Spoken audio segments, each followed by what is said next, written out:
Hey guys, so I think this right here is a new exhibit because it talks about the rehabilitation of Little Round Top, and it's really cool, and there's some artifacts up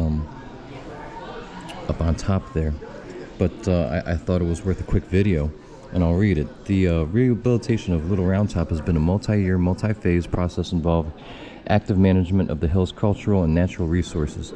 In 2017 and 2021, the park conducted prescribed burns to improve natural habitat, manage invasive plants, and restore and maintain battlefield landscape features like open fields and meadows, i.e. it wasn't only aesthetic and it wasn't just about making new trails.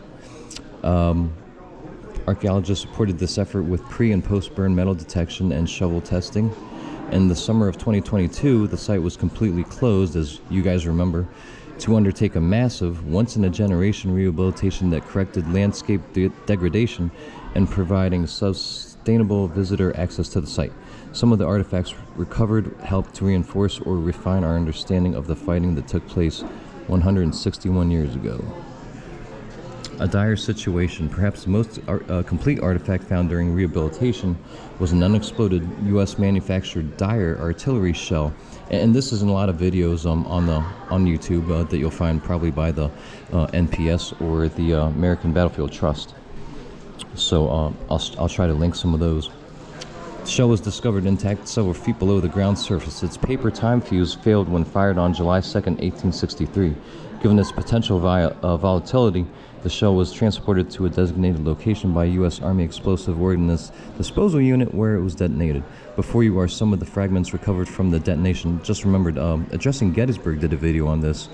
In addition, the surveys revealed a substantial amount of other material from the July 2nd cannonade, some of the greatest concentration of artillery evidence on the battlefield. The continuing story. The legacy of the intense fighting, combined with its geological prominence and remarkable vista, made Little Round Top a unique, eclectic landmark after the war. Numerous monuments rose on mounded soil or exposed granite bedrock.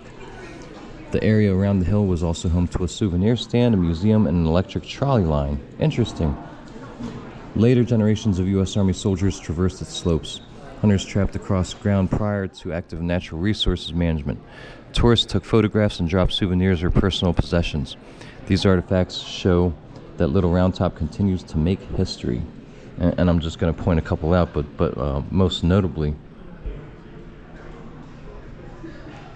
right here,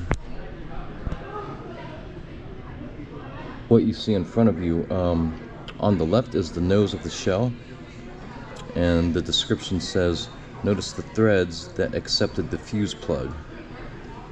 Number 2, in the middle, anti-personnel iron shrapnel balls, i.e., similar to canister.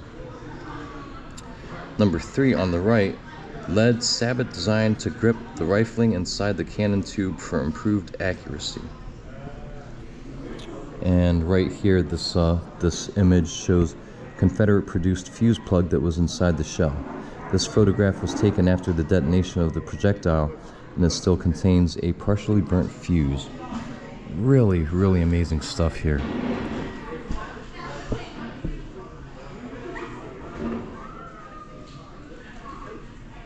So all this stuff was found during the rehabilitation, and of course, as you guys can imagine, there's a buckle plate. On the left, obviously, is a 12-pound solid shot. Really neat. So obviously, as you may guess, and might I stress, there is no metal detecting or scavenging allowed on the park property. But it's really neat, when events like this occur, what is uncovered, and it just, of course, obviously goes to illustrate that there's still plenty more of that stuff underground all over this battlefield. So don't go looking for it. I'm just saying, leave it to your imagination, and it's just really neat to think about. Anyhow, guys, I'll keep this short. Until next one.